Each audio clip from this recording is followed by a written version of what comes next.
Jessie Mendiola nagsampa ng kaso laban kay Edo Manzano.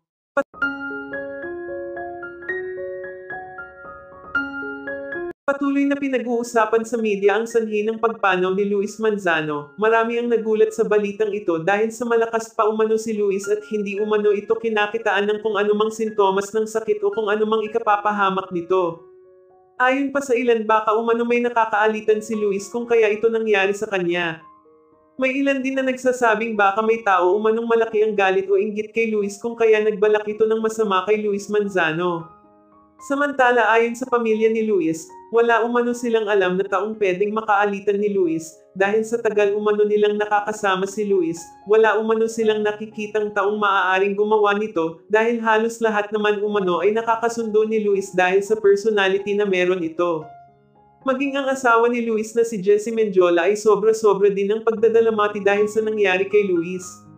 Nabanggit din ni Jessie na plano pa umano nilang mag-out of town nilang pamilya, ngunit dahil sa nangyari hindi na umano pa nila makakasama si Luis sa kahit anong plano o lakad nilang pamilya, samantala may matindi pa umanong isiniwalat si Jessie ito ay matapos huling banggitin ni Luis ang pangalan ng kanyang ama na si Edo Manzano.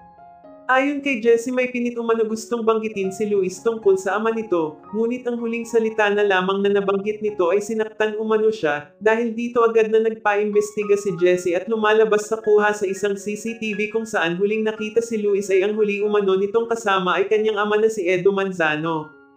Amin naman ang gulat na gulat at hindi makapaniwala na magagawang saktan ni Edo ang sarili niyang anak. Ayon pa sa source pera umano ang dahilan kung bakit matagal nang may lamit ang relasyon ng mag-amang Luis Manzano at Edo Manzano. Hindi umano makatarungan ang nangyaring ito kay Luis, sana umano ay malaman ni Edo na hindi tama ang ginawa nito dahil hindi lamang umano buhay ni Luis ang nasira, maging ang pagkakaroon ng kompletong pamilya ay inalis nito kay Jessie Mendiola at sa anak nila ni Luis.